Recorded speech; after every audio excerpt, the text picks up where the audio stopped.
금투세 유예되나 이 부분을 좀 보도록 하겠습니다. 자, 이거 유예 얘기가 나왔습니다. 그냥 간단하게 정리해드리도록 하겠습니다. 내년 1월 시행을 앞둡니다. 금융투자소득세 과세 유예 방안이 정치권에서 힘을 받고 있는 겁니다. 폐지보다는 유예 쪽으로 가는 거예요.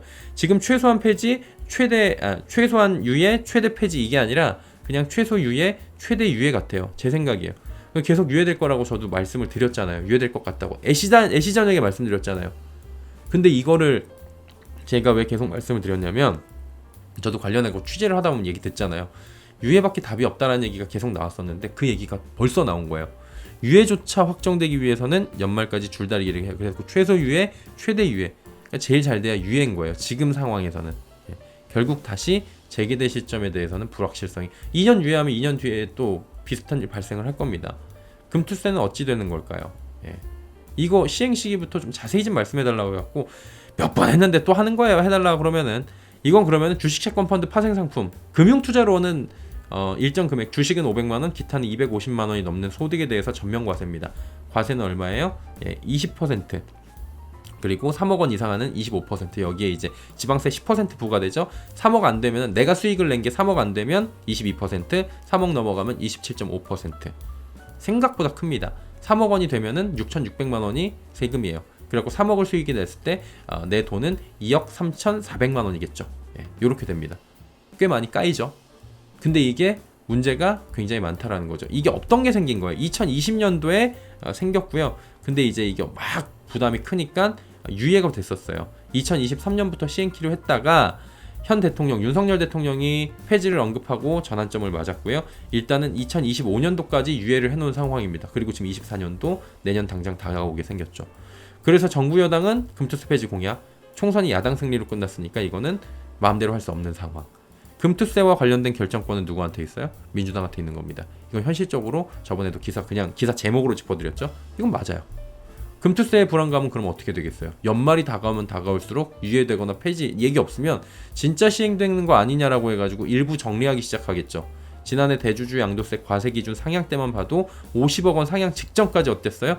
개인들의 매도세가 나오고 이거 유예될 상향되지 않을까요? 그랬지만 계속해서 매도세가 나오면서 시장 혼란이 커졌고 극적으로 이게 상향이 되면서 더 큰 혼란은 좀 막은 상황이었죠. 이번에도 더 큰 혼란으로 인해서 하반기가 되면 될수록 지금 시장이 좀 혼탁해질 수 있는 거죠. 금투세 도입하면 어떻게 돼요? 상장 주식 과세 대상이 15,000명에서 15만 명으로 10배 급증해요. 뭐야 1%만 늘어난다며. 과세 대상이 이렇게 많이 늘어나요. 15,000명에서 15만 명까지 10배 급증합니다. 많아지는 거예요. 그리고 이 사람들이 그러면 투자 수익을 냈으면 이 사람들이 가지고 있는 파이가 얼마냐고요. 이 파이가 그럼 이 사람들이 떠난다고 생각을 해보시면 굉장히 유동성이 많이 빠져나가고 증시에 충격이 있겠는데 바로 생각이 들 수 있잖아요. 생각한 것보다 과세 대상이 많아요. 이건 제가 뇌피셜이 아니라 기획재정부 분석입니다. 그러니까 국민청원 올라오죠. 지금 5만 명 넘게 나왔으니까 이거 답변해야 돼요. 투자자들의 저항이 강합니다. 그래서 야당도 부담을 느껴갖고 폐지가 아닌 유예로 가닥을 잡는 게 아니냐라는 이런 기사들이 힘받는다는 기사들이 나온 거예요. 금투세 폐지를 어떻게 돼요? 정부 여당은 못 밀어붙이죠. 힘이 없어요. 야당은 이거 맘만 먹으면 우리가 그냥 유예를 안 시킬 수도 있긴 한데 개인 투자자들의 불만이 좀 고조가 되는 거죠. 개미 말고 개인 투자자들의 불만이 고조되면서 절충점을 찾으면 유예다. 그래서 최소 유예, 최대 유예라고 저는 말씀을 드리는 거예요. 복수 더불어민주당 기획재정위원회 소속 위원들도 유예 쪽으로 가닥 잡고 있다 이렇게 얘기가 돼요. 누군지는 안 밝혀집니다. 근데 진성준 정책위의장은 예정부터 차질 없이 시행되게 할 것이라고 또 강하게 드라이브를 겁니다. 그래갖고 왔다 갔다 하는 거죠. 이복형 금감원장 어제 이제 백브리핑 했습니다. 토론회 뒤에 백브리핑을 했는데 금투세 폐지에 대한 입장은 변함없다. 그리고 사견을 전제로 근데 이제 금감원장이 이런 얘기를 잘 하시거든요.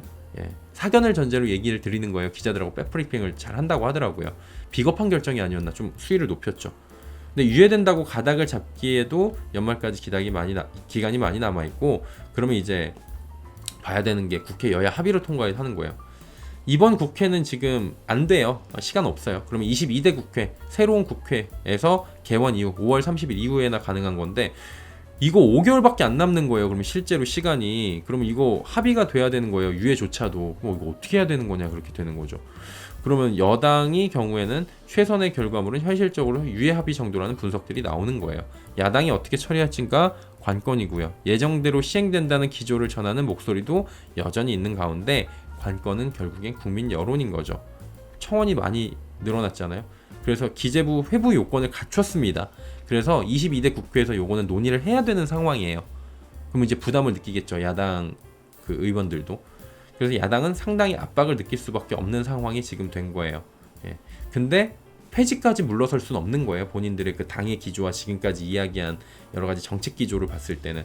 그러면 양당 간의 합의는 유예 정도로 마지못해 하는 모양이 나오지 않을까라는 거예요. 그럼 여기서 이제 포인트는 뭐냐면, 유예가 일찍 되면 6월에 개원하고 나서 이제 좀 일찍 되면 불확실성이 제거가 돼가지고 그나마 좀 나아지는 거고, 1, 2년 동안. 그마저도 늦어지면은 지난번에 대주주 그 과세 요건처럼 불안 요소로 작용하는 거죠.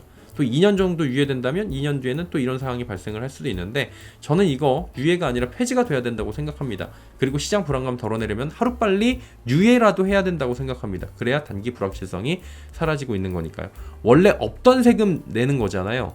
세수 부족분이란 얘기는 말이 안 된다니까요. 거래세 인하로 해가지고, 그럼 거래세 다시 합의해가지고 올리면 돼요. 어느 정도. 세수 부족분이 거기서 발생을 하는데, 이거 세수 부족분이 발생했으니까 금투세로 받아야 된다? 이거는 말이 안 되는 거라는 거죠. 거래세 인하로 세수 부족분이 발생한 명목은 이건 말이 안 된다는 거예요. 그리고 이거는 단기 투자보다 장기 투자를 고려하게 만들어야 되는데, 단기 투자를 장려하는 법안이잖아요. 거래세 낮춰준다. 그러니까 거래 많이 하세요. 누구 좋아요? 증권사하고 당국만 좋은 거죠. 모두가 안정적인 투자 상황을 만들어야 되는 거예요. 주식 투자는 투기가 아님을 확실히 좀 알려줘야 된다는 거죠. 그리고 개인 투자자들만 내는 거잖아요. 1%만 내는 게 아닌 거 아까 말씀드렸잖아요. 1%만 낸다고 쳐요. 뭐 15만 명 낸다고 쳐요. 얼마 안 된다고 쳐요. 그 사람들이 굴리는 돈의 크기 때문에 빠져나갔을 때 그 사람들 걱정하는 게 아니고요. 그 사람들이 털고 나갔을 때 우리 같은 사람들 갑자기 유동성 문제 생기고 충격받고 수급 빠져나갔을 때, 그때 주가 하락하면 같이 던져야 되는 상황이 나타날 수도 있고, 좋은 주식 싸게 사면 기관들이나 외국인만 좋은 거고, 이런 일이 발생할 수 있는 거예요. 그래서 지금은 자금 이탈을 막아야 되는 시기지 자금 이탈을 가속화시킬 필요가 없다라니까요. 네. 그런 말씀을 드리고 있는 겁니다.